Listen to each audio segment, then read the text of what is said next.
Konglomerasi mengerikan Samsung. Bagaimana Chaebol mengubah ekonomi Korea Selatan.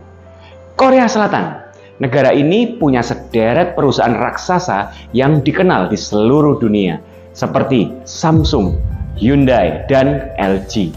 Perusahaan-perusahaan ini gak cuma besar, mereka juga jadi tulang punggung ekonomi Korsel. Bahkan ada istilah khusus buat mereka, yaitu Chaebol atau keluarga yang kaya raya. Menariknya, Korea Selatan itu negara kecil, nggak sampai separuhnya Indonesia, tapi ekonominya peringkat 13 dunia. Gimana caranya mereka bisa sedahsyat itu?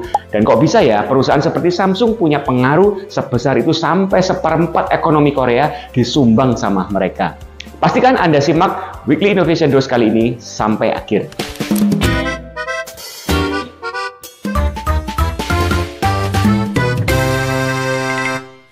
Kalau teman-teman lihat Indonesia kan udah merdeka jauh sebelum Korea Selatan itu betul-betul merdeka.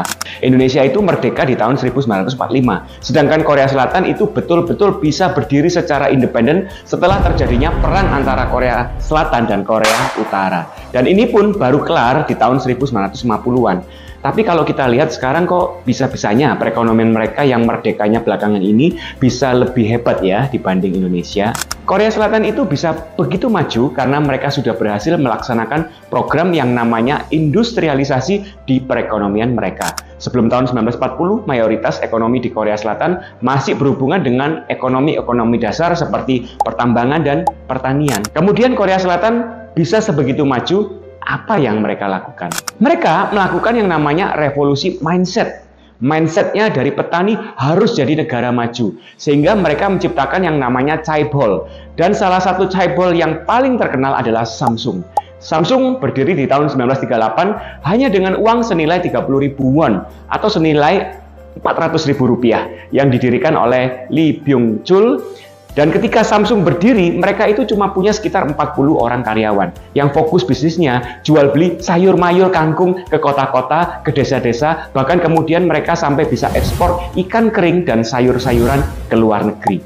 Nah, setelah Perang Dunia Kedua berakhir, Samsung ini pun akhirnya pindah dari kota kecil ke Seoul di tahun 1947. Di sini, dia memulai bisnis baru yang berhubungan dengan pabrik gula dan kemudian berekspansi lagi ke bisnis yang lebih cuan.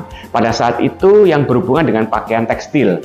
Sampai pada titiknya, dia memiliki pabrik pemintalan kain wol yang terbesar di Korea Selatan. Tetapi kenikmatan ini nggak berlangsung lama, karena setelah Perang Dunia berakhir, kemudian terjadi perang saudara di Korea Utara dan Korea Selatan.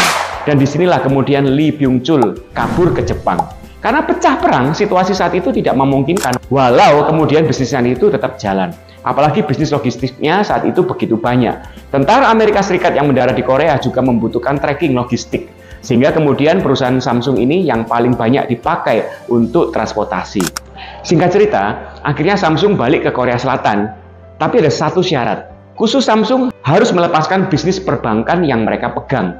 Dengan berat hati pun, Samsung akhirnya memberikan bisnis perbankannya untuk dikuasai oleh negara Korea Selatan. Dan di sini dia mulai bikin strategi bisnis yang ekspansif. Begitu besar sampai kemudian Samsung itu bisa melakukan industrialisasi di Korea Selatan. Ternyata ketika Byung-chul kembali dari Jepang, dia membawa banyak pengalaman dari Jepang. Dia melihat bagaimana perusahaan Jepang berbisnis elektronik seperti Sony, Toshiba, dan lain-lain. Ketika dia pulang ke Korea Selatan, dia membawa pemikiran yang sama. Wah, Jepang kalau begini terus bisa jadi negara maju nih 20 tahun lagi. Korea kalau masih fokusnya nyangkul macul aja, nggak akan bisa jadi kaya. Kita harus segera pindah dari negara agraris pertanian ya ke negara industrialis. Apa yang kemudian dilakukan oleh Samsung? Dia membuka perusahaan elektronik.